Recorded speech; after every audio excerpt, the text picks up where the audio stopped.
Voltamos pela TV Horizonte, a TV de Nossa Senhora da Piedade. Olha aqui, eu quero dizer o seguinte para você. Sabe aquele desconforto, aquela irritação, tudo provocado pela prisão de ventre?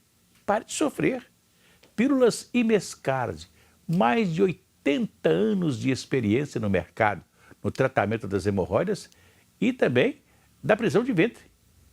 Inclusive você tem a pomada Imescard também, que é outra maravilha. E se persistirem os sintomas, o médico deverá ser consultado. Olha aí, Imescard, há tanto tempo no mercado, não é verdade? Não está à toa não, né? Combatendo tudo isso aí. Pois é, nós estamos recebendo aqui o doutor Leonardo Barbosa. Tem um nome comprido, tem Carneiro também. Não, Carneiro é o nome do escritório. É o nome do escritório? Todos meus sócios, um abraço para eles, inclusive. Eu vi você dando o e-mail. O e-mail, para você, ó, tem um Carneiro aqui também. Mas está tudo bem? Tudo ótimo, é um prazer estar aqui. Bom dia, obrigada.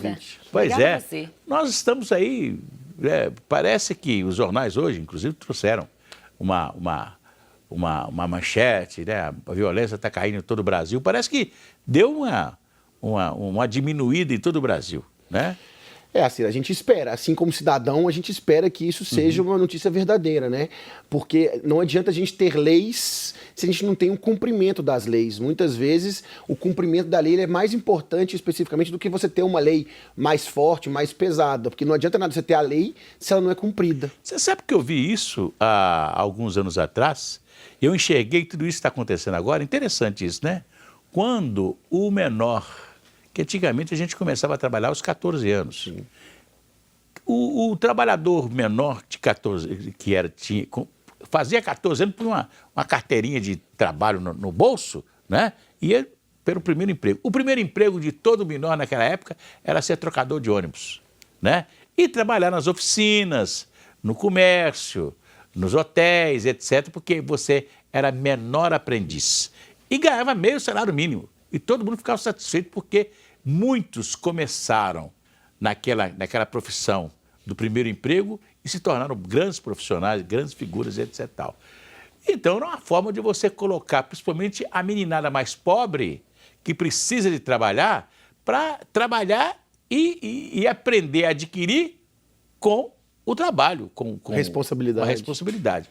Infelizmente, depois vieram leis e leis protegendo, que foi tanta proteção que nós acabamos nisso aí, né? O menor não pode fazer qualquer tipo de trabalho para o menor agora, não, Deus nos acuda. Então, né? assim, muitas vezes a gente perde tempo ou discussões assim, a lei tem que ser mais dura, a lei tem que ser pior, mas não adianta nada você ter a lei se você não tem um cumprimento da lei. É muito mais importante você ter uma lei efetiva do que ter uma lei, às vezes, mais grave, mas que não resolva e que não tem aplicação. O doutor é jovem e não deve se lembrar disso aqui. Nós tínhamos um reformatório em Belo Horizonte que chamava Alfredo Pinto.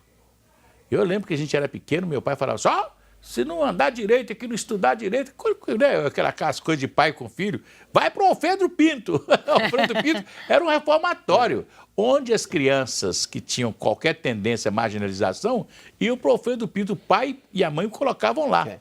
Para mim, hoje não tem reformatório, né? Não tem. Exemplo mais claro para mim dessa questão da lei e da efetividade é a questão do bafômetro. É a lei de trânsito.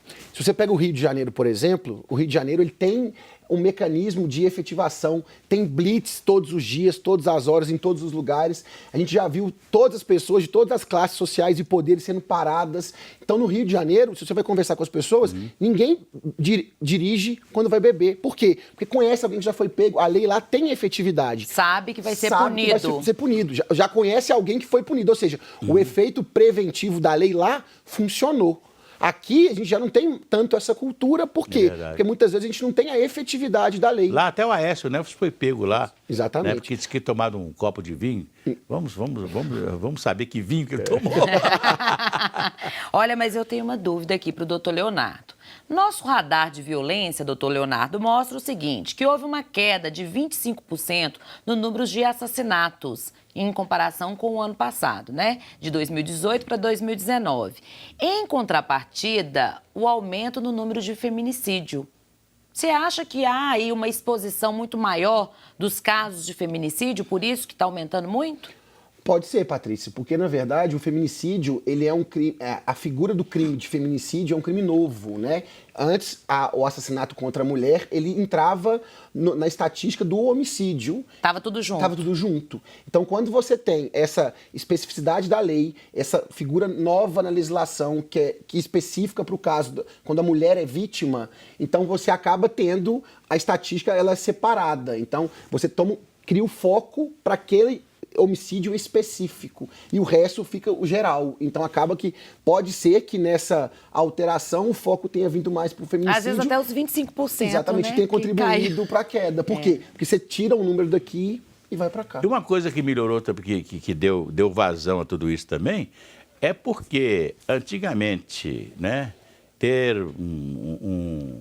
um tipo de traição na relação entre duas pessoas, etc. e tal, aquela coisa toda, o negócio da honra, né? Não tinha aquele negócio da honra, o cara praticou o assassinato, matou a mulher, porque ilegítima, né? Legítima honra. defesa da honra. Essa coisa acabou. Acabou. Então agora não tem legítima defesa da honra, não. Agora o sujeito tem que entender que tem uma música do Toso Gomes que diz: ninguém é de ninguém, na vida tudo passa, né? Ninguém é de ninguém, até quem nos abraça. Então, quer dizer, hoje as pessoas têm que se acomodar, né, a um novo estilo de vida que nós temos e que as pessoas não estão ainda aceitando, né? A sociedade evolui, né? Evolui, então a gente tem que esperar que a lei também evolua junto com a sociedade. Você acha que o Código Penal está acompanhando a evolução da sociedade ou está muito lento ainda? O senhor que é operador do direito. Não, a gente tem um problema, Patrícia, porque se você pegar o Código Penal hoje e for ver a primeira página dele, ele foi criado em 1941. Então, o que acontecia em 1941 para hoje é outro mundo, é outra história, era outro tipo de governo, era outra sociedade. Outra realidade. O que a gente tem hoje são retalhos inovadores, mas a base do código ainda é de 1941. Então na tá época muito que polícia era polícia, hoje polícia hoje e tem que por falar dividir em polícia, a tem responsabilidade pergunta do Ministério Público, né? Sim, também. Né? Perguntas aqui, gente. Ele falou Vamos em lá. polícia. A Lúcia, policial militar. Obrigada, Lúcia, pela sua audiência. Ela está falando o seguinte: sou policial militar, trabalho nas ruas há 10 anos e percebo que está cada vez pior. Estamos enxugando gelo. A Lúcia tem razão? É aquela coisa de prender o bandido, aí chega lá na delegacia, o bandido é solto, dependendo do crime. Essa é uma situação, Patrícia, obrigado pela pergunta, até um pouco complexa. Por quê? Porque o que a lei fala? A lei fala que uma pessoa, quando ela é condenada, ela só pode ser considerada condenada após o término do processo. Então, justamente por isso é que você só pode prender alguém para cumprir pena quando o processo termina. Então, qualquer cidadão ele tem o direito de ser submetido a um processo para que no processo se discuta se ele fez ou não, para não correr o risco de uma pessoa seja pega por engano, condenado inocentemente. Qual que é o nosso grande problema? O processo hoje ele é muito demorado. Então acaba trazendo uma sensação de impunidade na sociedade. Então a gente acaba querendo que a pessoa, no momento que ela seja presa lá no crime, que ela já seja presa, enjaulada, para começar a cumprir a pena, ao contrário do que a lei manda. Que é um sentimento de vingança, de vingança, né? E é claro que você, como cidadão, quer ter uma resposta imediata e rápida, mas o Estado, a sociedade, tem que cumprir as regras para fazer a coisa do jeito correto. Então, muitas vezes, a prisão, essa prisão que a gente chama de cautelar, ela só pode ser utilizada em casos excepcionais. O que acontece hoje? A gente tem uma banalização, os presídios estão todos superlotados, aí acaba que pessoas que tinham que ficar presas não ficam. Estão soltas. Estão soltas por quê? Porque tem pessoas que poderiam estar soltas, talvez com uma tornozeleira, talvez com algum outro tipo de restrição que resolveria o problema, estão ocupando o lugar de quem tinha que ficar. Aliás, uma coisa interessante, né, a gente pensar nisso tudo, né? Porque eu acho que se a gente fizesse uma grande reforma no país, uma grande reforma, onde as cidades, começasse pelas cidades, as menores cidades, primeira coisa, para ser cidade, tinha que viver do que arrecada, não é verdade? Tinha que ser autossuficiente. Tinha que ser autossuficiente, tinha que ter juiz, promotor e delegado, né? Essas três fases da justiça e da polícia.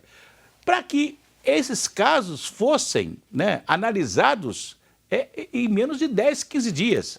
Não é não? É engraçado porque, assim, apesar da nossa lei ser muito antiga, se você pegar o código nosso hoje e analisar o processo, ele, de acordo com a lei, ele teria que durar 81 dias.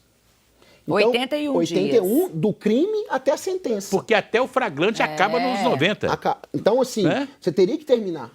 É por isso, inclusive, que tem a discussão que ninguém pode ficar preso preventivamente por mais do que 90 dias. ou 120 dias. 81 dias. Agora, e dura que é uma beleza. Qual o processo? Ou seja, em 81 dias, se a lei fosse cumprida, em 81 dias você teria uma resposta. Aí eu poderia discutir prisão, tudo. Agora, o problema é que os processos não duram 81, duram 2, 3, 4, 5, 10 anos. Aí eu tenho a sensação de impunidade e a gente quer inverter os valores. Olha, participação aqui, gente. O Wagner de Sabará. Alô, Wagner, obrigada pela audiência. Ele fala o seguinte, na minha opinião, a queda corresponde à falta da matéria-prima, ou seja, está faltando vítima.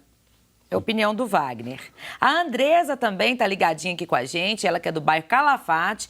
Ela diz o seguinte, ela acha que a violência aumentou e aumentou foi muito. Pode ter diminuído, foi o número de assassinatos. Também tem o crime, né? Aqueles crimes menores, que não seja o latrocínio, mas que tem o furto, doutor, o roubo. O senhor que está na área há muito tempo, né?